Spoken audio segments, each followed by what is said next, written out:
Use.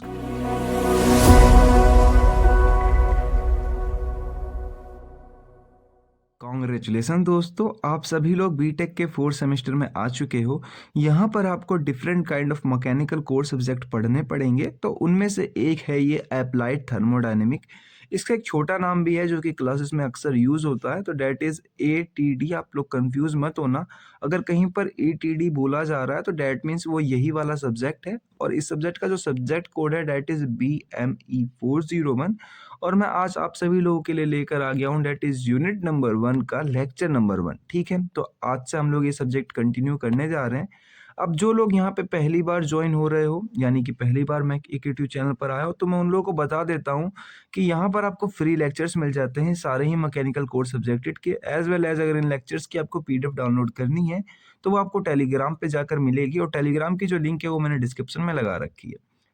और सबसे पहले देख लेते हैं कि हमारे यूनिट का सिलेबस क्या होने वाला है। तो यूनिट नंबर 1 का सिलेबस बहुत ही छोटा है, अगर आप AKTU की वेबसाइट से भी जाके मैच करोगे तो बस इतना ही है जितना आपको दिख रहा है यहाँ सामने।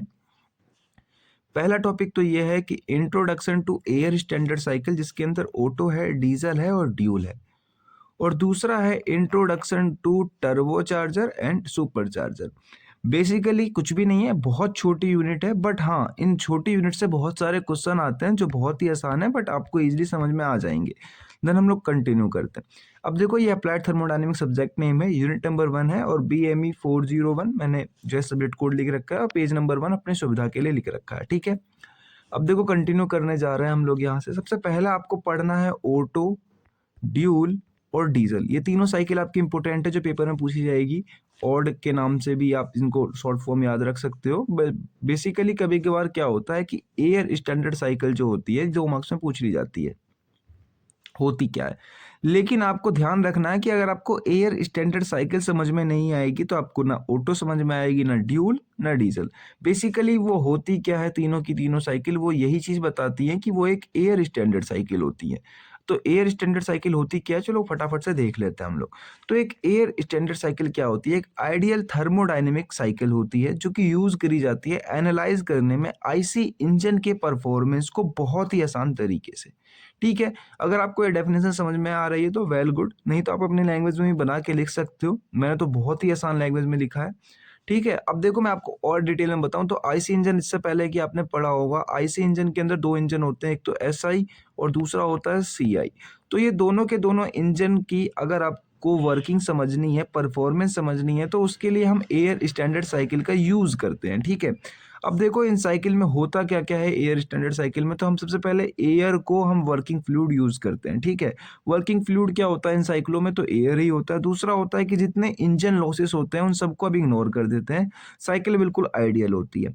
और तीसरा ये होता है कि ये हेल्प करती है आपको कंपेयर करने में कि different different kind of engine कैसे हैं एक दूसरे से डिफरेंट थियोरटिकली। ठीक है, 3 यहाँ पे ये एडवांटेज हो जाती हैं इसकी। साथ ही साथ में अब देखो, ये जो साइकिल है ये यूज नहीं करी जा सकती किसी भी एक रियल इंजन के लिए। ठीक है, ये बिल्कुल आइडियल साइकिल है जैसा कि मैंने बताया, क्योंकि रियल इंजन में कुछ लॉसेस होते हैं, उनको हम इग्नोर करके चलते हैं, इसलिए इसको यूज नहीं कर सकते हम रियल साइकिल के अंदर। बट हाँ, इसको हम आइडियल साइकिल के अंदर यूज कर सकते हैं। ठीक है, अब देखो रियल आईसी जो इंजन होता है, एनालिसिस करना बहुत ही उसका कॉम्प्लेक्स होता है और बहुत ज़्यादा हार्ड होता है, टिपिकल होता है। इसलिए हम उसका एनालिसिस ना करके हम साइकिल का एनालिसिस कर लेते हैं। अब देखो वो हार्ड क्यों होता है, क्योंकि उसके अंदर फ्यूल कंजप्शन होता है, यानी फ्यूल को कंबस्ट किया जाता है, हीट लॉसेस हो जाती हैं, फ्रिक्शन होता है, या एग्जॉस्ट गैस इफेक्ट होते हैं। बहुत सारे डिफरेंट डिफरेंट क्राइटेरिया है जिसके कारण उसके अंदर लॉसेस जनरेट हो जाती हैं किसी एक रियल आईसी इंजन के अंदर। इसीलिए हम लोग उससे बचने के लिए क्या करते हैं, हम एयर स्टैंडर्ड साइकिल का यूज करते हैं ताकि कैलकुलेशन थोड़ी आसान हो जाए। Simplify calculation, understand basic engine behaviour की इंजन किस तरीके से काम कर रहा है, और कंपेयर कर सकते हैं हम इजीली एसआई और सीआई इंजन में। साथ ही साथ में उनकी थर्मल एफिशिएंसी भी हम कैलकुलेट कर सकते हैं। ठीक है, इन साइकिल की हेल्प से।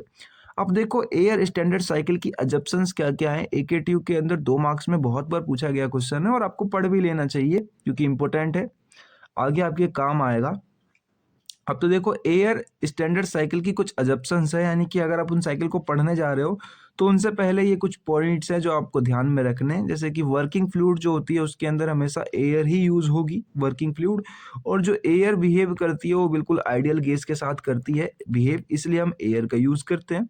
दूसरी जो एग्जेप्शन आती है डेट इज क्लोज साइकिल, यानी कि उसकी साइकिल ऐसी तरीके से बंद होनी चाहिए, साइकिल देखो क्लोज है, साथ ही साथ में कोई मास ऑफ मैटर इंटर नहीं करना चाहिए और लीव नहीं करना चाहिए सिस्टम से, यानी कुछ नया ऐड ना हो और कुछ सिस्टम के अंदर का सामान बाहर ना लीव करे। ये हमारी प्रॉपर्टी होती है, एजप्शन होती है।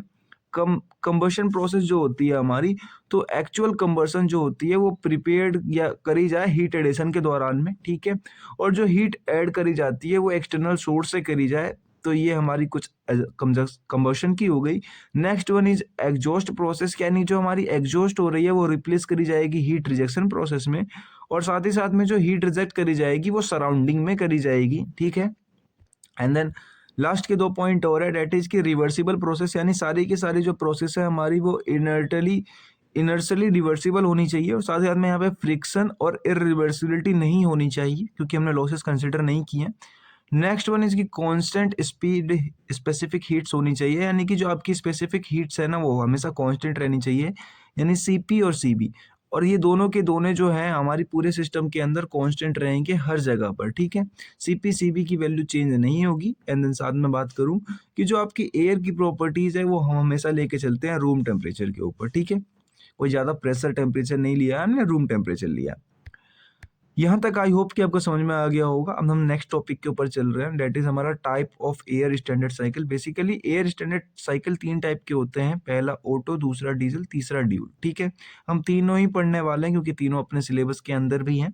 सबसे पहले पढ़ेंगे हम ऑटो, फिर पढ़ेंगे डीजल और फिर पढ़ेंगे ड्यूल। अब देखो इनके ऊपर थ्योरी भी है, न्यूमेरिकल भी है, थ्योरी भी है, न्यूमेरिकल भी है, थ्योरी भी है, न्यूमेरिकल भी है। तो अब जो लोग सिर्फ थ्योरी पढ़ना चाहते हैं तो मैं उनको बता दूंगा कि कब तक थ्योरी है, कब के आगे लेक्चरों में न्यूमेरिकल शुरू हो जाती है। दो लोग दोनों ही पढ़ना चाहते हैं उन लोगों के लिए तो चैप्टर जो है ये बिल्कुल लेक्चर हमारा गोल्डन होने वाला है। देन हम लोग कंटिन्यू करते हैं। अब देखो advantages of air standard cycle, बहुत बार मैंने देखा है कि बच्चे ऊपर वाला तो पढ़ के जाते हैं, इस टॉपिक को छोड़ देते हैं कि एडवांटेजेस क्या होती हैं और डिसएडवांटेजेस क्या होती है। पेपर में 2 मार्क्स के अंदर ये भी पूछा जाता है, उतना इंपॉर्टेंट है जितना ऊपर वाला है। इसलिए मैंने इसको अलग से लिखा था ताकि बच्चे इन पे खास फोकस करके पढ़ सकें। अब देखो इसका एडवांटेज ये है कि इससे आप सिंपल एनालिसिस कर सकते हो, ईजी एफिशिएंसी को कैलकुलेट कर सकते हो, यूजफुल कंपैरिजन भी कर सकते हो आप एसआईसीआई के बीच में, और इससे आपका टाइम भी बच जाता है एग्जाम में, या फिर एग्जाम से यहाँ पे ये है कि मैपिंग करने में उन दोनों की, यानी कि आप उन दोनों को एग्जामिंग कर रहे हो तो उन दोनों को एग्जाम करने में जो आपका टाइम लगने वाला था एग्जाम दोनों को देखने में समझने में, वो टाइम बच जाएगा आपका। और साथ ही साथ में आपका ये गुड होता है कॉन्सेप्चुअल अंडरस्टैंडिंग के लिए, यानी किसी को कुछ नहीं पता है सिलेंडर के बारे में, आईसी और सीआई के बारे में, तो इस साइकिल की हेल्प से बहुत अच्छे तरीके से समझ सकता है। डिसएडवांटेज क्या है कि यहाँ पर हम कोई सी भी कंसिडर नहीं करने वाले लॉस, यानी कि एक्चुअल कंबशन क्या हो रही है, हीट लॉसेस क्या है, फ्रिक्शन क्या है, एग्जॉस्ट गैस क्या है, कुछ भी हम कंसिडर नहीं करेंगे। दूसरी है कि यहाँ पर आपको एक्यूरेट बिल्कुल डाटा नहीं मिलने वाला है रियल इंजन परफॉर्मेंस का, क्योंकि हमने लॉसेस यहाँ पे कंसिडर नहीं किए हैं इसलिए कुछ एरर आते हैं, लेकिन थियोरटिकली या फिर कहूँ आइडियली बिल्कुल सही है ये। अब देखो यहाँ पे ध्यान रखना हमेशा, क्योंकि मैंने छोटा सा चार्ट बनाया आप लोगों के लिए ही, क्योंकि नए नए बच्चे जब नए नए सब्जेक्ट पढ़ते हैं तो थोड़ा सा कंफ्यूज हो जाते हैं, इसलिए मैंने बहुत अच्छा चार्ट बना के लाया आप लोगों के लिए कि ऑटो साइकिल के अंदर हमेशा वॉल्यूम कांस्टेंट होती है, डीजल के अंदर प्रेशर कांस्टेंट होती है, लेकिन ड्यूल के अंदर जो होती है प्रेशर भी होती है और वॉल्यूम भी होती है, ठीक है। यानी आपको याद रहेगा ऑटो के अंदर वॉल्यूम, डीजल के अंदर प्रेशर और ड्यूल के अंदर प्रेशर वॉल्यूम दोनों। अब सबसे पहले हम पढ़ने जा रहे हैं अपना Otto cycle, that is Otto cycle, ठीक है। ऑटो साइकिल के कुछ डिफरेंट डिफरेंट नाम भी हैं जो पेपर में उस नाम से भी आते हैं क्वेश्चन। 7 मार्क्स के लिए सुपर इंपोर्टेंट क्वेश्चन है, इसकी एफिशिएंसी ड्राइव करने को आती है, ठीक है। एसआई इंजन के नाम से भी आता है, बेसिकली ऑटो साइकिल को हम एसआई इंजन के अंदर ही यूज करते हैं, ठीक है। अब इसके डिफरेंट डिफरेंट काइंड ऑफ नाम जो पेपर में देखे गए हैं, that is constant volume cycle, तो वो भी ऑटो साइकिल होती है, या पेट्रोल इंजन साइकिल, तो वो भी ऑटो साइकिल होती है, या एसआई इंजन साइकिल, ठीक है, एसआई इंजन साइकिल, तो वो भी ऑटो साइकिल ही होती है, ठीक है। ये तीनों के तीनों नाम इसके आप ध्यान रखना, पेपर में किसी नाम से ही पूछा सकता है। तो देखो डेफिनेशन देख लेते हैं हम लोग कि जो ऑटो साइकिल होती है वो एक तरीके की एक एयर स्टैंडर्ड साइकिल होती है, यूज़ करी जाती है रिप्रेजेंट करने के लिए वर्किंग, यानी कि आपको दिखाना है step by step spark ignition, that is SI engine को। ये सीआई को नहीं दिखाती है, ये एसआई को दिखाती है, ध्यान रखना।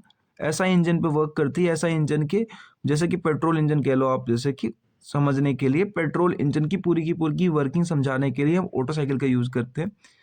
ये एक आइडियल साइकिल होती है, साथ ही साथ में यूज़ करी जाती है थियोरेटिकली एनालिसिस के लिए, प्रैक्टिकल नहीं हो पाती इससे। अब देखो प्रेशर, वॉल्यूम और साथ ही साथ में टेम्परेचर एंट्रोपी डायग्राम, पीवीटीएस डायग्राम कहते हैं इसको। और ये डायग्राम सुपर इंपॉर्टेंट है, अगर आप पेपर में बनाकर आते हो तो आपको समझ में आएगा कि आपके नंबर बढ़ रहे हैं, या फिर आपको इन डायग्राम की प्रैक्टिस अच्छे से कर लेनी चाहिए। मेरे नोट्स तो टेलीग्राम पे मिल ही जाएंगे, बट मेरा ये मानना जितने आप नोट्स बना रहे हो अपने हैंड रिटन, उनके अंदर डायग्राम की प्रैक्टिस जरूर से कर लेना, क्योंकि डायग्राम पेपर में कॉम्प्लिकेटेड लगते हैं अगर आप प्रैक्टिस करके ना जाओ, और कुछ डायग्राम गलत भी बन जाते हैं। देखो ध्यान रखने वाली बात यह है कि इधर प्रेशर है, इधर वॉल्यूम है, ठीक है, बीच में जीरो लिख लो अगर आपको अपने मन से लिखना है तो, ठीक है। अब देखो यहाँ से यहाँ तक सिस्टम हमारा कंप्रेस होता है आईसी इंजन का। अब कंप्रेशन का मतलब यहाँ पे ये है कि जो आपने सिलेंडर पढ़ा होगा, देखो ध्यान से याद करो, तो इधर होती थी इनलेट वॉल्व, इधर होती थी एग्जॉस्ट वॉल्व। आपने शायद से फर्स्ट ईयर के अंदर एक सब्जेक्ट पढ़ा होगा एफएमईएम, उसके अंदर ये था।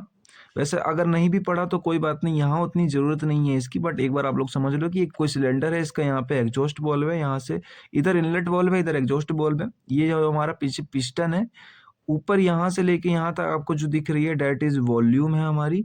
तो अगर आप इस पिस्टन को, तो जो बीच का वॉल्यूम है हमारा वो कंप्रेस होगा, ठीक है। लेकिन अगर ये पिस्टन नीचे की तरफ आएगा तो बीच का जो वॉल्यूम है हमारा वो एक्सपेंड होगा। दो नाम याद रहेंगे आपको, ठीक है, बस खाली यही दो नाम आपके लिए मेन है इस पूरे साइकिल के अंदर और इसको समझने के लिए।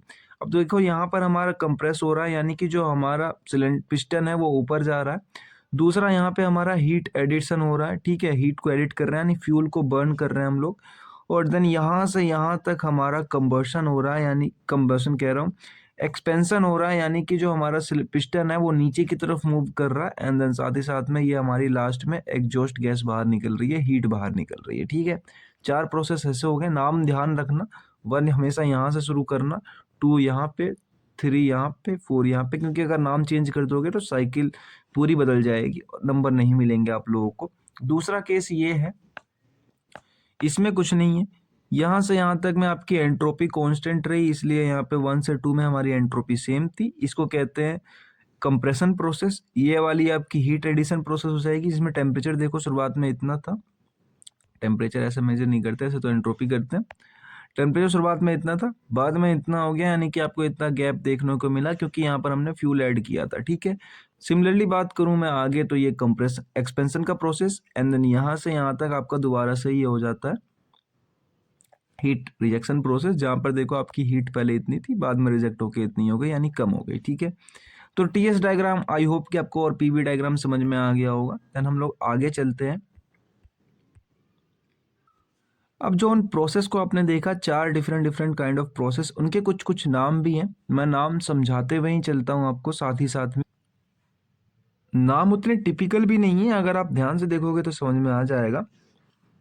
पहला प्रोसेस नंबर 1 से 2 में आइसेंट्रोपिक कंप्रेशन प्रोसेस, जैसे कि मैंने आप लोगों को दिखाया था 1 से 2 हमारा कंप्रेशन है, तो इसके आगे उस खाली एक नाम और जोड़ दिया है आइसेंट्रोपिक। आइसेंट्रोपिक इसलिए क्योंकि इंट्रोपी कांस्टेंट है। सिमिलरली अगर आप दूसरे डायग्राम में देखोगे तो देखोगे यहाँ पे इंट्रोपी भी हमारी कांस्टेंट है, इसलिए आइसेंट्रोपिक।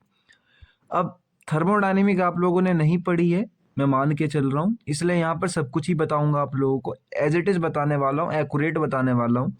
मैं मान के चल रहा हूँ कि आप लोगों ने पहले नहीं पढ़ी है, और आप लोगों ने पढ़ी भी है तो कोई बात नहीं, आप लोगों का रिवीजन हो जाएगा। दूसरा देखो यहाँ पे पिस्टन जो है हमारा मूव करने वाला है बीडीसी से लेके टीडीसी तक। अब मैं आपको बता देता हूँ सिलेंडर बना के एक बार और, कि जो हमारा ये पिस्टन हो गया, नीचे वाला हिस्सा होता है बीडीसी बॉटम डेड सेंटर, ऊपर वाला हिस्सा होता है टीडीसी, ठीक है। तो हमारा नीचे से ऊपर की तरफ पिस्टन मूव कर रहा है, कंप्रेस हो रहा है, इसलिए इसका नाम है कंप्रेशन प्रोसेस। दूसरा है हमारा हीट एडिशन, ठीक है, constant volume heat addition. Constant volume क्यों, यहाँ पर अगर आप देखोगे तो यहाँ पर हमारा वॉल्यूम कांस्टेंट है और यहाँ पर भी हमारा वॉल्यूम कांस्टेंट है, ठीक है, इसलिए इसको कहते हैं constant volume heat addition process, ठीक है। हीट एडिट हो रही है यहाँ पे, सिमिलरली आपको दिख भी रही होगी। अब देखो आगे जो है डेट इज हमारा ये कुछ वैल्यू लिख रखी है मैंने, क्यू इन बराबर this one minus this one. अब ये लिखा क्यों है, क्योंकि कितनी अमाउंट ऑफ हीट ऐड हुई इस प्रोसेस के अंदर, ये हमें अगर कैलकुलेट करना है तो हम कैलकुलेट कैसे करेंगे कि देखो पहली बात तो ये कांस्टेंट वॉल्यूम पे ऐड हो रही है, ठीक है। तो आप अगर फॉर्मूला लिखना चाहो तो लिखोगे क्यू इन, यानी कि जो हमारी क्यू अंदर आ रही है अमाउंट ऑफ हीट, बराबर में किस पे आ रही है, कांस्टेंट वॉल्यूम पे, तो सी वी तो अपने आप आ गया ब्रैकेट के अंदर। अब देखो टेम्परेचर हमेशा ध्यान रखना, जो ज़्यादा होगा उसको आगे और जो कम होगा उसको पीछे। कैसे, देखो इस वाले केस में आपकी जो है क्यू इन के अंदर कर रही है, तो एक टेम्परेचर तो T2 हो गया और एक टेम्परेचर T3 हो गया, ठीक है। मैं दोनों लिख देता हूँ, T3 T2।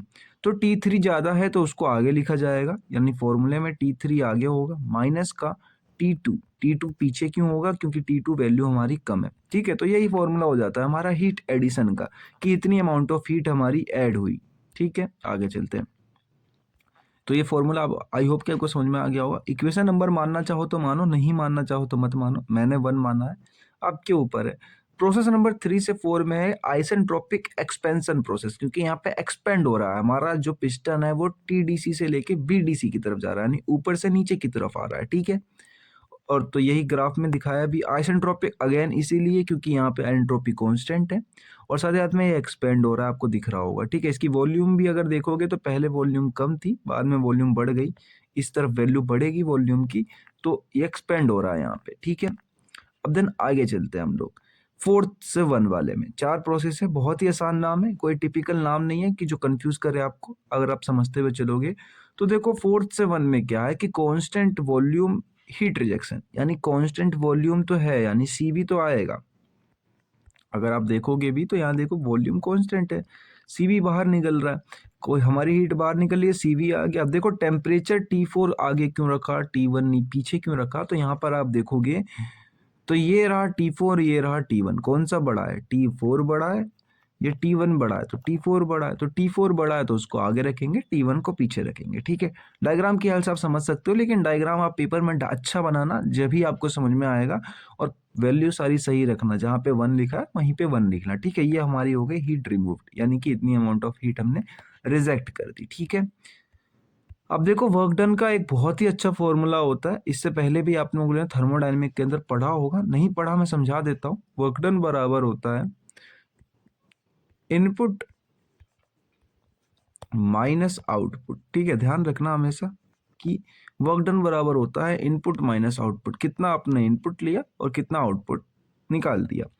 तो देखो यहाँ पे हमने इनपुट तो क्यू इन लिया था, यानी इतनी अमाउंट ऑफ हीट ली थी, और आउटपुट हमारा क्यू आउट है, यानी इतनी अमाउंट ऑफ हीट हमने बाहर निकाल दी, और तो कुछ चेंज नहीं हुआ सिस्टम के अंदर। तो बेसिकली यही हो जाएगा हमारा वर्क डन।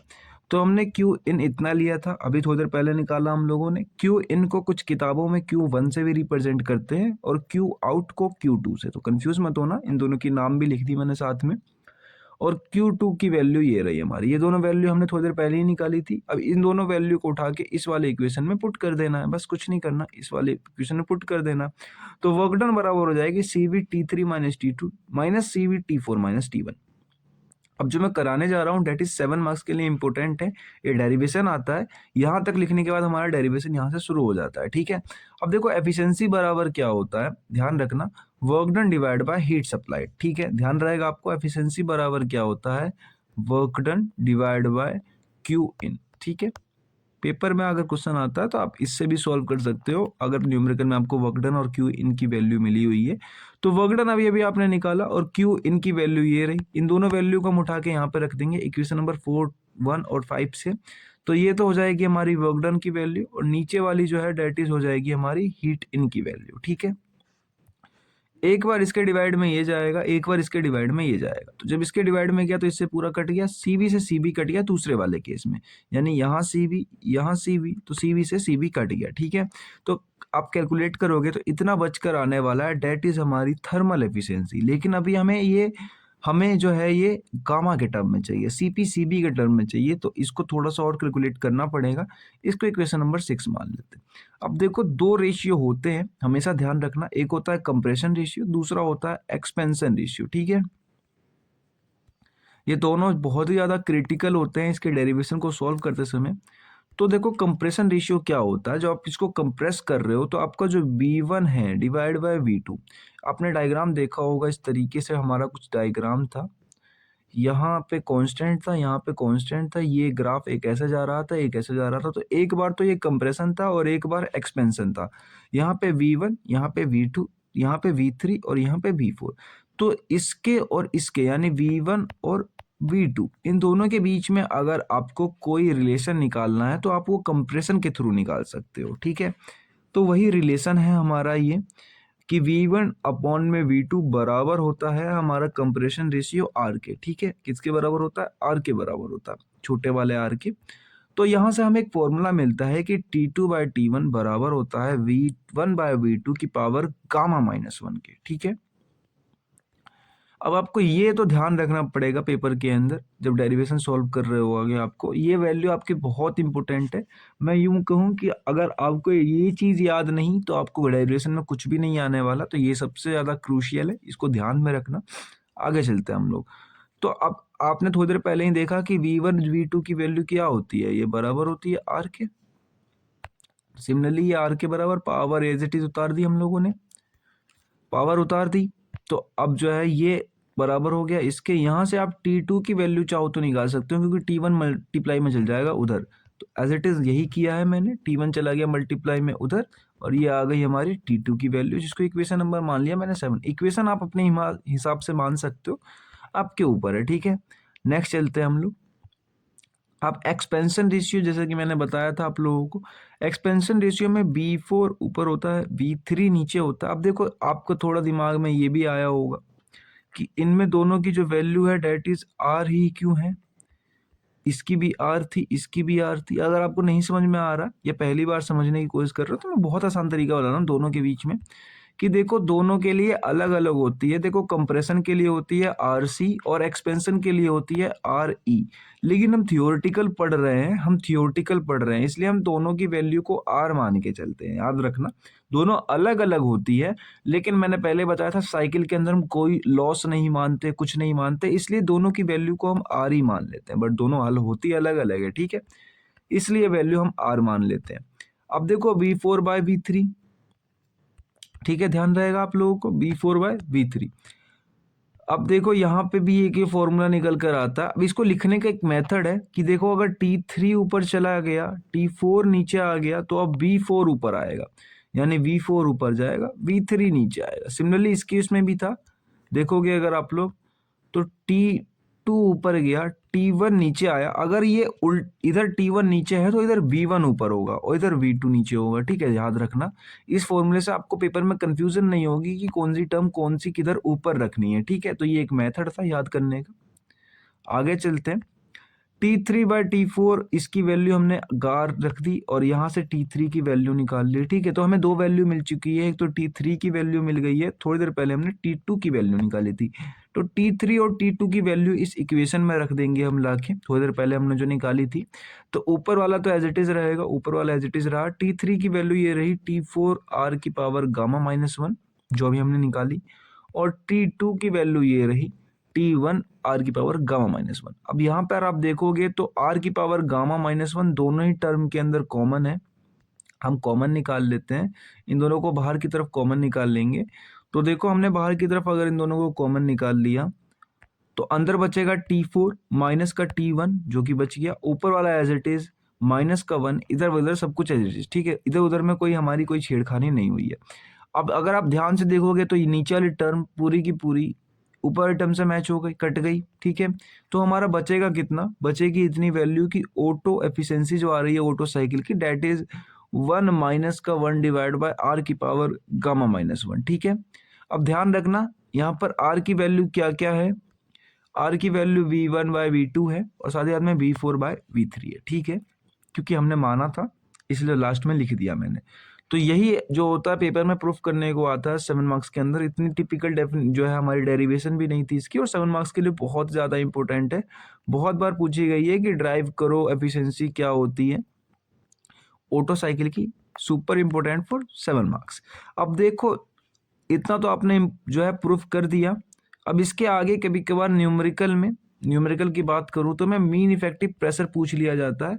अभी मैंने न्यूमेरिकल शुरू नहीं किया, बस खाली एक टर्म बता रहा हूँ। टर्म सुन लो कि न्यूमेरिकल में कभी कभार मीन इफेक्टिव प्रेशर पूछ लिया जाता है, तो मीन इफेक्टिव प्रेशर बराबर होता है work done divide bye Swift volume. Swift volume अगर आपको क्वेश्चन में गिवन है तो वर्क डन तो आप निकालोगे, मीन इफेक्टिव प्रेशर वहां से निकल जाएगा। कभी कभार क्या होता है, मीन इफेक्टिव प्रेशर दे देता है, वर्क डन दे देता है, स्वेफ्ट वैल्यूम आपसे पूछ लेता है। तो ये एक फॉर्मूला होता है, आपको ध्यान रखना है, ठीक है। अब देखो, जितने लोगों को यहाँ तक थ्योरी पढ़नी थी उन लोगों के लिए लेक्चर अब खत्म हो गया। आप लोग पार्ट 2 में आ जाओ जल्दी से, क्योंकि पार्ट 1 में जो है यानी कि लेक्चर नंबर 1 में इससे ज़्यादा आपको थ्योरी पोर्शन नहीं मिलने वाला। हमने सब कुछ कंप्लीट कर दिया है और यहाँ पर आपको सारे ही सब्जेक्ट बहुत अच्छे तरीके से एक्सप्रेशन के साथ मिलते हैं। वीडियो पसंद आई हो एक लाइक कर देना, बहुत अच्छा मोटिवेशन मिलता है नेक्स्ट वीडियो या फर्दर पार्ट्स बनाने का। और वैसे भी आप लोग ही हो मेरी ऑडियंस, मेरे स्टूडेंट्स और साथ ही साथ में मेरे दोस्त, तो आप लोगों के भरोसे ही मैं चैनल चला रहा हूँ। एक लाइक कर देना। अब आप लोग जा सकते हो और चैनल पे पहली बार तो सब्सक्राइब कर लेना, आपके काम आएगी। अब जिन लोगों को न्यूमेरिकल्स पढ़ने थे वो लोग इधर आ जाओ, क्योंकि न्यूमेरिकल्स यहाँ से शुरू करने जा रहा हूँ, ठीक है। पहला न्यूमेरिकल है, बहुत आसान न्यूमेरिकल, न्यूमेरिकल नंबर 1। 7 मार्क्स के अंदर ऐसे क्वेश्चन पूछ लिया जाते हैं। न्यूमेरिकल 7 मार्क्स के अंदर आती है, ऐसा नहीं है कि न्यूमेरिकल नहीं आती है, बहुत बार न्यूमेरिकल आती है। तो न्यूमेरिकल बहुत आसान भी है, टिपिकल नहीं है। बस अब फॉर्मूलों की प्रैक्टिस आपके ऊपर है कि आप कितने अच्छे तरीके से फॉर्मूलों की प्रैक्टिस कर रहे हो। अब देखो, एफिशिएंसी है किसी एक ऑटो साइकिल की। ध्यान रखना, पेपर के अंदर या तो ऑटो लिखा आता है, क्योंकि ऑटो इसके नाम भी डिफरेंट डिफरेंट होते हैं, थोड़ी देर पहले बताया था मैंने आपको, या ऐसा ही इंजन लिखा पड़ा आएगा, ठीक है। नहीं तो आपका यहाँ पे कांस्टेंट वॉल्यूम लिखा पड़ा आएगा, नहीं तो पेट्रोल इंजन लिखा पड़ा आएगा। 3-4 नाम है, ध्यान रखना, क्योंकि न्यूमेरिकल में कंफ्यूज करने के लिए सफिशिएंट होते हैं ये। जो आपकी एफिशिएंसी है किसी ऑटो साइकिल की वो दे रखी है 60%, और साथ ही साथ में आपको गामा भी दे रखी है। अब गामा क्या है, थोड़ी देर पहले मैंने आप लोगों को दिखाया था, ये रही आपकी गामा, ठीक है, जो हम इसके अंदर यूज करने वाले हैं। तो जो गामा है वो भी दे रखी है। तो आपसे पूछा गया है कि कंप्रेशन रेशियो क्या होता है, आपको बताना है, ठीक है। सिंपली बहुत अच्छा है। आपको ये जो है क्वेश्चन में गिवन डाटा क्या क्या मिला हुआ है, तो ऑटो साइकिल की एफिशिएंसी 60% है, लिख लिया आपने।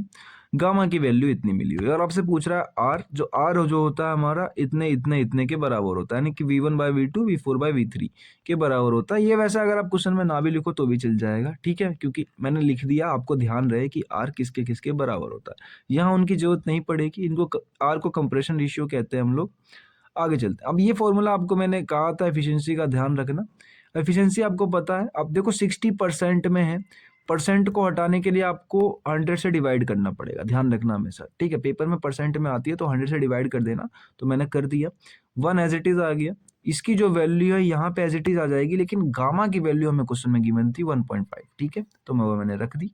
अब कैलसी की हेल्प करना, हाथ से कैलकुलेट करोगे वैल्यू गलत आ सकती है, साथ ही साथ में टाइम भी नाश होगा आप लोगों का, इसलिए पेपर के अंदर कैलसी यूज करना। नहीं आता तो मुझे बता दो, मैं एक डेडिकेटेड वीडियो बना दूंगा कैलसी कैसे यूज करते हैं इन कॉम्प्लेक्स स्ट्रक्चर न्यूमेरिकल्स के अंदर। देखो, इनको सोल्व करोगे तो इतना आएगा, इस 1 को आपने इधर भेज दिया, माइनस का 1 हो गया वो उधर जाके, ठीक है। आपको थोड़ा सा सोल्व करना है इसको, थोड़ा सोल्व करने के बाद जो आपकी जो एग्जैक्ट आंसर आने वाली है that is R is equal to 6.25, ठीक है। अब यहाँ पर ये भी माइनस का हो जाएगा, क्योंकि ये इधर माइनस का था, ये बाद में माइनस से माइनस कट जाएगा आपका, क्योंकि 1 की वैल्यू बड़ी थी, ठीक है। ये सोल्व करना आपके ऊपर है। लास्ट में हमारी R की वैल्यू आ गई कंप्रेशन रेशियो की, ठीक है। कंप्रेशन रेशियो की कोई यूनिट नहीं होती, इसलिए हमने ऐसा ही लिख दिया। फर्स्ट क्वेश्चन हमारा सोल्व हो गया, नेक्स्ट क्वेश्चन पे चलते। नेक्स्ट क्वेश्चन यानी न्यूमेरिकल नंबर 2।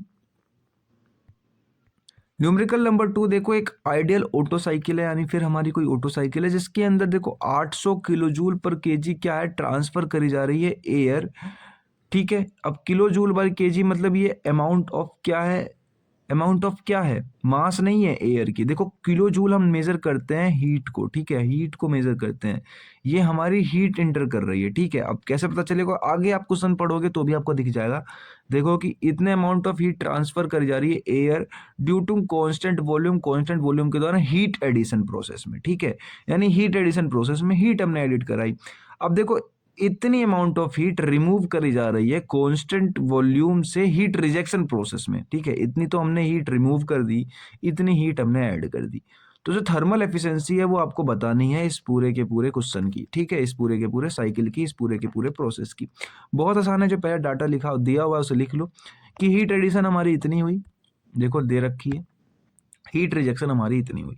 अब थोड़ी देर पहले मैंने आपको एक फॉर्मूला पढ़ाया था कि एफिशिएंसी बराबर होता है work done divide by heat addition, यानी कि आपको बताना है वर्क डन की वैल्यू क्या होती है, Q in minus Q out, यानी इनपुट माइनस आउटपुट। तो ये थोड़ी देर पहले ही बताया था मैंने आप लोगों को। यहाँ पर इस क्यू इन की वैल्यू, यहाँ पर क्यू आउट की और यहाँ पर क्यू इन की वैल्यू लिखने के बाद आपका क्या होगा, कैलकुलेशन करनी है आपको। कैलकुलेशन करने के बाद देखो आपकी जो एफिशिएंसी है वो आ जाएगी। अब एफिशिएंसी को अगर आपको परसेंटेज में लिखना है तो 100 से मल्टीप्लाई कर देना, ठीक है। तो 100 से मल्टीप्लाई करने के बाद वो परसेंटेज में आ गए, इतनी हो जाएगी इस क्वेश्चन की आंसर, ठीक है। ऐसा सिंपल सिंपल क्वेश्चन आते हैं 7 मार्क्स के अंदर। अब देखो न्यूमेरिकल नंबर 3 पर आ चुके हैं हम लोग। 1 और 2 तो आपको पता चल गया होगा कि बहुत ईजी है, 3 भी बहुत ही आसान है। अब देखो एक एयर स्टैंडर्ड ऑटो साइकिल है, ध्यान रखना ऑटो साइकिल लिखा हुआ है इसलिए हम लोग यूज कर रहे हैं ऑटो के फॉर्मूले। अगर कुछ और लिखा होता तो हम कुछ और यूज करते, ठीक है। ऑटो साइकिल इंजन की हीट जो सप्लाई है, supply with air 0.1 mega pascal और 35 डिग्री सेल्सियस, ठीक है। ये सप्लाइड एयर के हाथ में जो एयर जो हमारी करी गई है सप्लाइड, उसके ऊपर 0.1 मेगा पास्कल से लेके 35 डिग्री सेल्सियस तक, ठीक है। ये क्या किया गया है, हमारी उसके ऊपर लगाई गई है। और जो कंप्रेशन रेशियो है वो हमें 8 दे रखा है। जो हीट सप्लाइड करी गई है वो इतनी करी गई है। Calculation the maximum pressure and maximum temperature, इसका मैक्सिमम प्रेशर और मैक्सिमम टेम्परेचर आपको कैलकुलेट करना है इस साइकिल का। और एफिशिएंसी साइकिल की फाइंड करनी है, मीन इफेक्टिव प्रेशर साइकिल का फाइंड करना। अब ध्यान रखना जो ये आपकी जो हीट सप्लाइड सुंदर शुरुआत में इंजन की मिली है, ये P1 है और ये T1 है, ठीक है। क्वेश्चन में लिखा हुआ नहीं है बट मैंने बता दिया आपको पहचानने का तरीका, किस तरीके से आपको पहचानना है कि शुरुआत में जो आपका ऑटो इंजन में है सप्लाइड करिए तो उसके ऊपर इतना प्रेशर लगाया, उसका टेम्परेचर शुरुआत में इतना था, ठीक है। तो ये दोनों हमें घुमा के लिखा हुआ है बट आपको ध्यान रखना। अब देखो कुछ वैल्यूज हैं न्यूमेरिकल सॉल्व करते समय, इनको याद कर लेना, इनके बिना न्यूमेरिकल सॉल्व नहीं होगा, नहीं तो आपको डाटा बुक की जरूरत पड़ने वाली है। तो डाटा बुक ना चाहिए आपको, उसके लिए आपको इन वैल्यू को सिंपल याद कर लो। कुछ क्वेश्चन में लिखे पड़े होते हैं, अगर क्वेश्चन अच्छा बनाएगा, आसान बनाएगा तो लिख के देगा, अगर नहीं बनाएगा आसान तो आपको बिना लिखे हुए भी मिलते हैं। जैसे सीपी की वैल्यू होती है 1.005 केल्विन पर KG and KG kilo joule पर केजी केल्विन, ठीक है। और सीवी की वैल्यू होती है 0.718, ठीक है। और सिमिलरली सेम डायमेंशन। और आर की वैल्यू होती है 0.287, ठीक है। 3 वैल्यू आपको ध्यान रखनी है हमेशा। यूज कहाँ कहाँ आएंगी मैं थोड़ा आगे चलोगे तो बताऊंगा। अब आपने थोड़ी देर पहले गामा पढ़ा था। गामा का एक फॉर्मूला होता है कि वो बराबर होता है सीपी बाय सीबी के, ठीक है। सीपी सीबी, वैसे तो इसमें जरूरत नहीं पड़ेगी, इसमें उतनी खास जरूरत नहीं है। जब हम डीजल पढ़ेंगे तब पड़ेगी इनकी जरूरत, आगे चलते हैं। फिलहाल सीवी की जरूरत पड़ेगी, यहाँ पे सीपी की नहीं पड़ेगी, ठीक है। तो आपको P1 दे रखा है, क्वेश्चन के अंदर ही गिवन है, देखो ये रहा। T1 भी दे रखा है। अब देखो मेगा पास्कल में था, मेगा पास्कल को किलो पास्कल में कन्वर्ट करने के लिए हम 1000 से मल्टीप्लाई करते हैं, ठीक है। ध्यान रखना 1000 से मल्टीप्लाई करते हैं, तो वही मैंने किया है क्योंकि हमें किलो पास्कल में क्वेश्चन सॉल्व करना होता है, यही हमारी स्टैंडर्ड एक मान लो यूनिट होती है, तो हम इसी के अंदर सॉल्व करते हैं। टेम्परेचर डिग्री सेल्सियस में दिया हुआ है, इसको केल्विन में चेंज करना पड़ेगा आप लोगों को, 273 से ऐड करना है तो इतना हो जाता है, ठीक है। इन दोनों टर्म को आप चेंज कर लेना पेपर के अंदर, वरना आंसर गलत आ सकता है, और आंसर गलत आएगा तो नंबर नहीं मिलेंगे। अब देखो V1 बाय V2 हमें कंप्रेशन स्ट्रोक देखो क्वेश्चन में ही दे रखा है, 8 है। ये सारे गिवन डाटा लिखे हैं मैंने। और Q1 की वैल्यू भी हमें देखो जो है हमारी हीट सप्लाई लिखी रही है 2100 किलो जूल पर केजी, ठीक है। ये हमें हीट सप्लाई मिल गई। अब पेपर के अंदर अगर टाइम हो आप लोगों के पास तो एक सिमिलरली जो आपने डायग्राम पढ़ा था वो डायग्राम बना देना, क्योंकि डायग्राम बनाने के 2 नंबर मिलते हैं। 7 मार्क्स के क्वेश्चन में 2 नंबर तो सिर्फ डायग्राम के होते हैं। अगर आपने डायग्राम बना दिया, उनके अंदर डाटा नहीं भी लिखा तो भी 2 नंबर मिल जाएंगे, ऐसा कोई दिक्कत वाली बात नहीं है। डायग्राम सेम है जो आपने बनाया था पहले, P1 2 1 3 1, और इधर भी सेम, बस खाली मैंने कोई डाटा भी नहीं लिखा है न्यूमेरिकल के साथ में, वैल्यू के साथ में, बस सिंपल डायग्राम बनाया। बस आप लोगों को थोड़ा आइडिया ही लगवाना है कि क्वेश्चन में हमसे पूछा क्या गया है। क्वेश्चन में हमसे मैक्सिमम प्रेशर यानी P3 की वैल्यू पूछी गई है, और मैक्सिमम टेम्परेचर यानी T3 की वैल्यू पूछी गई। ध्यान रखना P3 और T3 पूछा गया हमसे। देखो देख भी सकते हो आप लोग अगर आपको देखना है तो। Maximum pressure, maximum temperature, efficiency, mean effective pressure, 3-4 चीज पूछी गई है, ठीक है। तो देखो अब सबसे पहले आपको पता है कि आपको यहाँ से कंप्रेशन रेशियो की वैल्यू पता है, तो आप T2 की वैल्यू निकाल सकते हो ना, क्योंकि T1 की भी हमें क्वेश्चन में गिवन है। तो इसकी वैल्यू हमने लिख दी 8। और जो ध्यान रखना हमेशा क्वेश्चन में कभी कभार गामा की वैल्यू गिवन नहीं होती है, तो वो हमेशा ध्यान रखना 1.4 मान के चलते हैं हम एयर के लिए, ठीक है, कितनी मान के चलते हैं 1.4। अगर लिखी पड़ी है तो आप वही मानोगे जो लिखी हुई है, अगर नहीं लिखी तो हम खुद मानते हैं 1.4, ठीक है। ये डाटा कंफ्यूज करने के लिए ऐसे क्वेश्चन पेपर में बहुत बार दिया जाता है। देखो गामा की वैल्यू 1.4 लिख दी, 1.4 माइनस 1 तो 0.4 बच गई 8। इसको सोल्व करोगे तो जितना भी आएगा आपका उसमें T1 की मल्टीप्लाई कर देना, क्योंकि T1 नीचे था। तो T2 को सोल्व करने के बाद आ गया हमारा 707.6 के, ठीक है, कैसे केल्विन, क्योंकि केल्विन में ही निकाल रहे हैं हम लोग। तो हमारा क्यू हीट आपको पता है कि CV into multiply by T3 minus T2, ये आपने निकाला थोड़ी देर पहले भी जब आप डेरिवेशन कर रहे थे। नहीं तो देखो डायग्राम की हेल्प से मैं आपको समझाऊं तो कैसे निकलता है ये। T3 और T2 में हीट एडिट हो रही है, तो जिसकी वैल्यू ज़्यादा है उसको आगे लिख देते हैं, T3 आगे जाएगा, T2 पीछे जाएगा, और कॉन्स्टेंट वॉल्यूम पे ऐड हो रही है इसलिए CV, ठीक है। तो CV T3 माइनस T2। यहाँ से आपको देखो T2 की वैल्यू पता है, Q इन की वैल्यू पता है, CV की वैल्यू भी पता है 1.005, और T3 की वैल्यू पता है। देखो CV की वैल्यू मैंने बोला था ध्यान रखना क्योंकि जोत पड़ने वाली है, 0.718 और CP की 1.005, ठीक है। CV की वैल्यू लिखी, Q1 की वैल्यू लिखी, T2 की वैल्यू लिखी। अब T3 की हमें निकालनी है यहाँ से, T3 की निकल जाएगी इजीली सॉल्व करने के बाद। सॉल्व करना नहीं सिखा रहा हूं मैं क्योंकि इतने बड़े हो गए हो आपकी सॉल्व खुद कर सको। अब T3 जो हमारी आ गई डेट इज मैक्सिमम टेम्परेचर, क्योंकि आपने डायग्राम में देखा था इसके ऊपर टेम्परेचर कोई सा नहीं था। अब बात आती है मैक्सिमम प्रेशर निकालने की। तो देखो मैक्सिमम प्रेशर निकालने का एक फॉर्मूला होता है कि P2 बाय P1 बराबर V2 bye V1 bye V2 की पावर गामा, ठीक है, ध्यान रखना V2 बाय V2 की पावर गामा। यहाँ पे आपको P2 की वैल्यू नहीं पता है, P1 की क्वेश्चन में दे रखी है, इसकी वैल्यू आपको पता है 8 है, तो रख दो वैल्यू यहाँ पे सारी की सारी। P2 की वैल्यू रह जाएगी, P1 की रख दी, V1 Vy V2 की रख दी, यहाँ से P2 की वैल्यू आपकी निकल गई, ठीक है, P2 की वैल्यू निकल गई। अब नेक्स्ट चीज जो आपको करनी है डेट इज आपको एक फॉर्मूला पता होना चाहिए। गैस के या एयर के केस में ये होता है कि PV बराबर होता है R इंटू टी, ठीक है, ये याद रखना। अगर यहाँ पे 1 है तो यहाँ 1, यहाँ भी 1, ठीक है। सिमिलरली अगर ये फॉर्मूले बहुत सारी जगह पे वेरी भी करती है, यहाँ 2, यहाँ 2 तो यहाँ भी 2, ठीक है, ध्यान रहेगा आप लोगों को। तो देखो अब इस केस में क्या है, कोई एक केस था हमारा, ध्यान करो V2 और V3, इसमें क्या थी हमारी V2 और V3 एक दूसरे के बराबर थी। जब आप डायग्राम बनाओगे तो ये कुछ इस टाइप से बनेगा, यहाँ पे ये तो ये आपकी हो जाएगी V2 और ये हो जाएगी V3, तो ये दोनों के दोनों सेम है, मतलब कांस्टेंट वॉल्यूम पे। तो आप लिख सकते हो कि P2 V2 बाय T2 बराबर है P3 V3 बाय T3 के, ठीक है, जिसमें V2 से लेके V3 कट जाएगा क्योंकि दोनों बराबर थे। अब इतनी वैल्यू बची, इसमें देखो P2 भी पता है, T2 भी पता है, T3 भी पता है, खाली P3 नहीं पता हमें, तो यहाँ से हम P3 निकाल सकते हैं। जैसे ही आप P3 कैलकुलेट करोगे तो वो आ जाएगा, किलो पास्कल में आएगा क्योंकि सारा डाटा किलो पास्कल में चल रहा है, आपने पहले ही चेंज कर लिया है। तो ये आ गई हमारी मैक्सिमम टेम्परेचर पहले आ गई थी, ये प्रेशर आ गई, ठीक है, ये मैक्सिमम प्रेशर हो गई। आगे नेक्स्ट बात करते हैं हम लोग, तो next that is efficiency. Efficiency का तो सिंपल फॉर्मूला है 1 माइनस डिवाइड बाय आर की पावर गामा माइनस 1।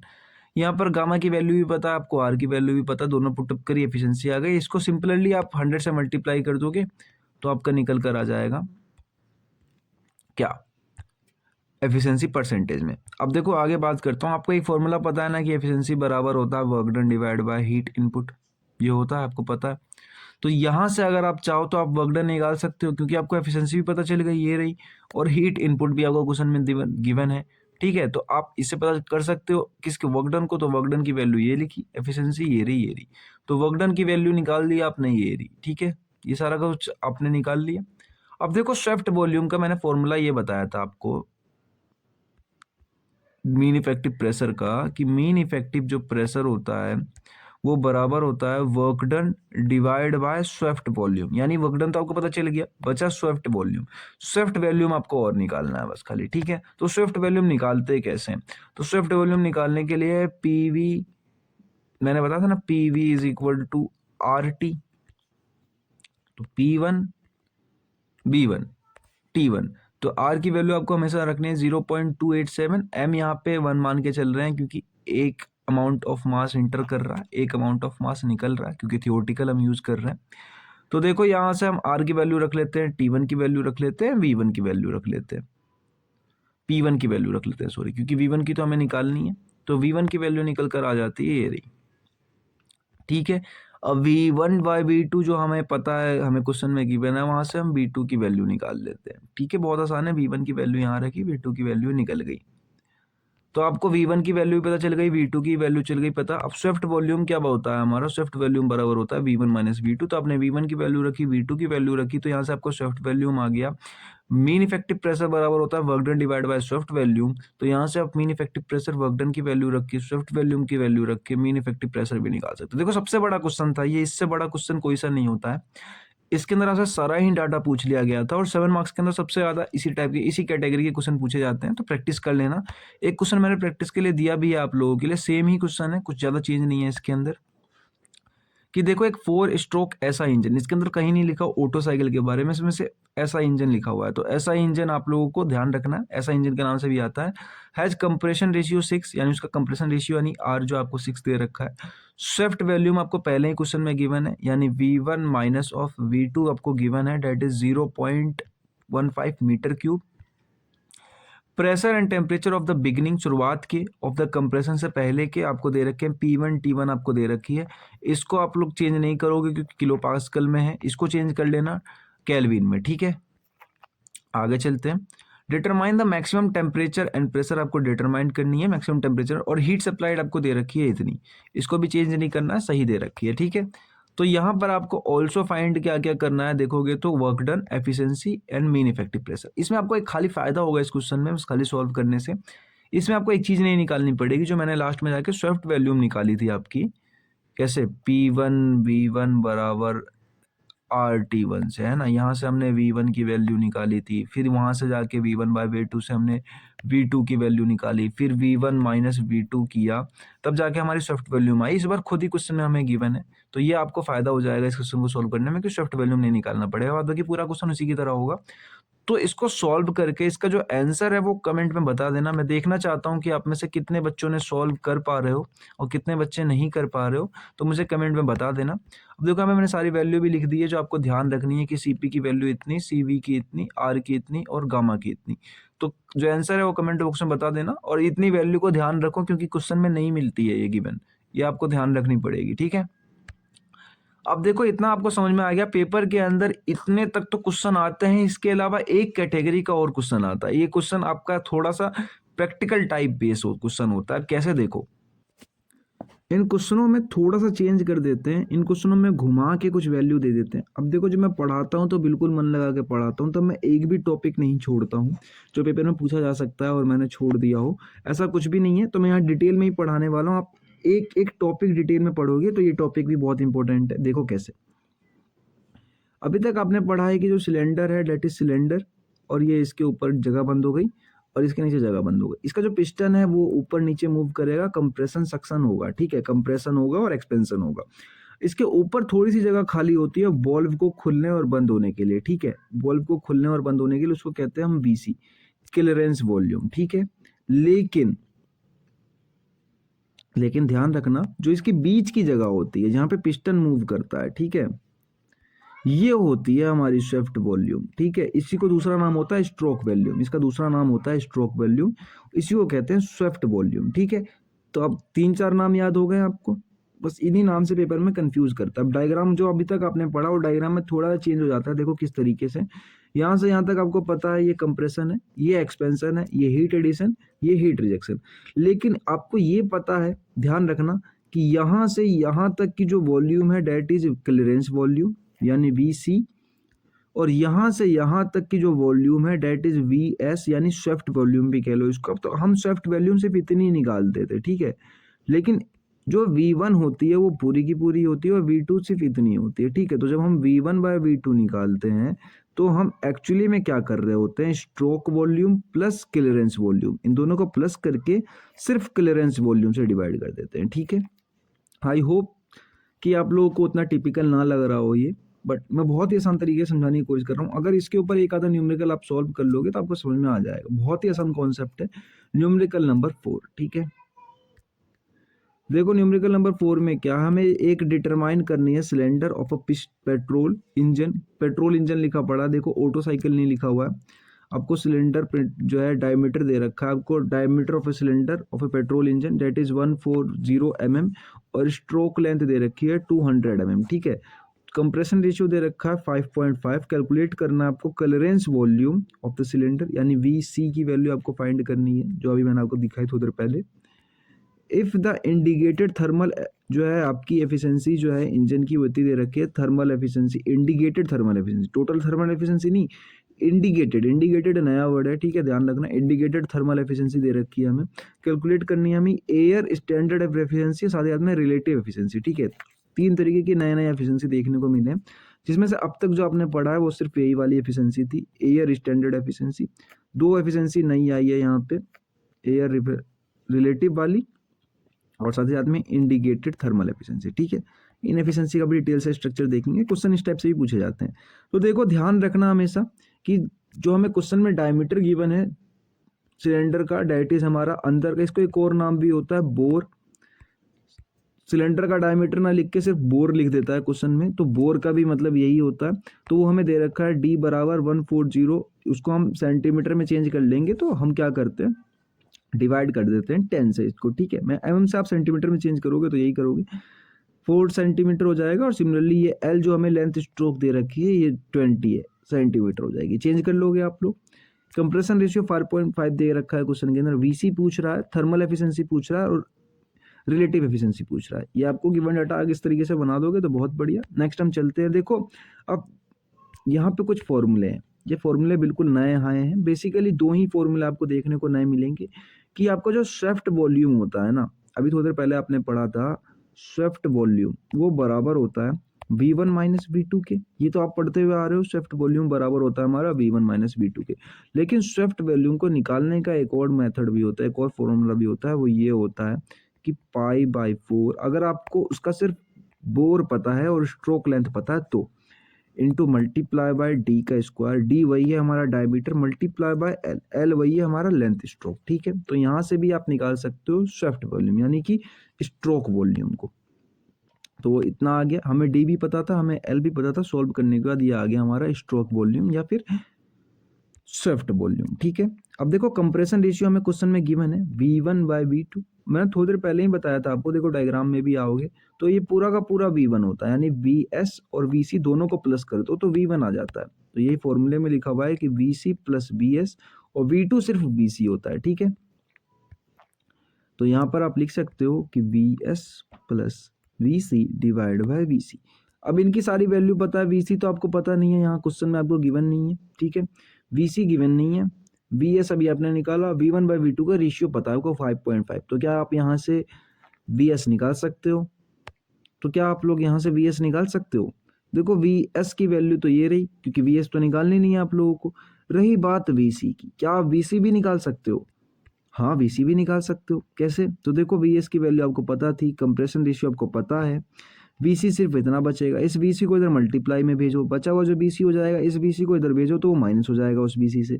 उसके बाद जो वैल्यू 5.5 में से कट जाती है, 1 कट जाएगी, 4.4 इधर डिवाइड में आ जाएगी और ये आपको इससे डिवाइड कर देंगे तो जो आंसर आएगा निकल के दैट इज BC बराबर 684 इंटू 0.8 इंटू सेंटीमीटर क्यूब। यही क्वेश्चन में पूछा गया था, ये हमने निकाल भी लिया, ठीक है, VC निकाल लिया। नेक्स्ट चीज पूछी गई है हमसे एयर स्टैंडर्ड एफिशिएंसी, ठीक है। तो एयर स्टैंडर्ड एफिशिएंसी वही एफिशिएंसी होती है जो हमने अब तक पढ़ी है, उसमें वैल्यू रखो, गामा की वैल्यू आपको पता है, आर की वैल्यू पता है, इसकी जो वैल्यू आ गई आंसर आ गया आपका, ध्यान में रखते हुए आंसर निकाल दो, ठीक है। अगर परसेंटेज में निकालना है तो 49%, ठीक है। इसको 100 से मल्टीप्लाई कर दो, मैंने परसेंटेज में निकाला नहीं, अगर आप चाहो परसेंटेज में निकालना तो परसेंटेज में निकाल सकते। रिलेटिव एफिशिएंसी बराबर होता है indicated thermal efficiency divide by air standard efficiency, ठीक है। ये नया टर्म था, ध्यान रखना। रिलेटिव एफिशिएंसी बराबर होता है indicated thermal efficiency divide by air standard efficiency. ये क्वेश्चन में ही गिवन है, ये वाला अभी हमने निकाला, इसका जो वैल्यू है ये भी इतना आ गया। और आप इसको वैसे लिखना चाहो तो 51% भी लिख सकते हो, ठीक है। तो इतना था इस क्वेश्चन के अंदर। देन चलते हैं दूसरे क्वेश्चन के ऊपर। दूसरा question is going to be determine the air standard efficiency of gas engine. ठीक है, ध्यान रखना, गैस इंजन जो कि काम कर रहा है ऑटो साइकिल के ऊपर, ऑटो साइकिल के ऊपर। ठीक है, if the diameter of cylinder is 100 mm, 100 metre mm क्या इसका डायमीटर, यानी डी हमें दे रखा है 100 mm। ठीक है, याद रहेगा। अब तो आपको बहुत आसान हो गया है क्वेश्चन सॉल्व करना, उनसे आसान होता है जो इससे पहले आपने बड़ा वाला एक क्वेश्चन सॉल्व किया था, उनसे आसान होता है, आपने नोटिस भी किया होगा। साथ ही साथ में लेंथ ऑफ स्ट्रोक दे रखी है आपको पिस्टन की 150 mm, और क्लियरेंस वॉल्यूम जो आपको दे रखी है वीसी भी दे रखी है 250 mm। तो यहाँ पर आपको सिर्फ एयर स्टैंडर्ड एफिशिएंसी पूछी जा रही है। तो ये वाला जो क्वेश्चन है, इस क्वेश्चन के मैंने सारे डाटा लिख दिया, यहाँ पे डाटा लिख दिया, डायमीटर दे रखा है, स्ट्रोक लेंथ दे रखी है, वीसी भी दे रखी है, 3 चीज दे रखी है। अब ध्यान देना, ये क्वेश्चन आपको सॉल्व करना है किस तरीके से। देखो वी एस का फॉर्मूला आपको पता है, pi by 4 into multiply by D into multiply, तो यहाँ से आप बी एस निकाल लोगे इजिली, यानी स्ट्रोक वॉल्यूम। अब थोड़ा सा ध्यान देने वाली बात यह है कि कंप्रेशन रेशियो बराबर जो होता है आपका, वो क्या होता है, वी एस प्लस वी सी। तो वी एस तो आपने निकाल लिया, वी सी आपको क्वेश्चन में मिल जाएगी, डिवाइड बाय वी सी, यहाँ से आपका V one by V two आ जाएगा। ठीक है, अब एक एयर स्टैंडर्ड एफिशिएंसी का फॉर्मूला ये होता है ना आर, तो यही बराबर होता है आर के, आर की वैल्यू उठा के इसके अंदर रखो, और आपको गामा की वैल्यू पता है 1.4, इसे सॉल्व करो और जो आंसर है वो मुझे कमेंट बॉक्स में बताओ। मैं देखना चाहता हूँ कि आप में से कितने स्टूडेंट बताते हैं, कितने मन लगा के पढ़ रहे हैं। ठीक है, अब देखो मैंने लिख भी रखा है यहाँ पे कमेंट इन एक्शन। वीडियो पसंद आई हो लाइक कर देना, और मैंने देखो आप लोग अगर न्यूमेरिकल सॉल्व करोगे तो आपको ये डायग्राम और ये चार्ट की भी जरूरत पड़ेगी, जिसमें सारी वैल्यू लिखी हुई होनी चाहिए। तो मैंने आप लोगों के डायग्राम भी बना दिया ताकि आप लोगों को फायदा हो, सारी ही वैल्यू एक जगह पे मिल जाए। तो डेट इज आप लोगों का डायग्राम। ठीक है, छोटा कर लेते हैं थोड़ा, ये डायग्राम है आप लोगों का। डायग्राम में कुछ है नहीं, मतलब एक तरीके चार्ट आपका, जैसे क्यू इन की वो जो होती है आपकी फॉर्मूला, और C V T three minus T two, Q आइट की सी वी, वैसे आप ये दोनों खुद भी निकाल सकते हो पेपर में बैठ के। आगे बात करो efficiency work done by heat in, work done बराबर होती है heat in minus heat out. Efficiency बराबर दूसरा फॉर्मूला होता है 1 - 1 बाय गामा की पावर आर की पावर गामा -1। आर बराबर V1 बाय V2 या V4 बाय V3। ठीक है, आगे चलते हैं।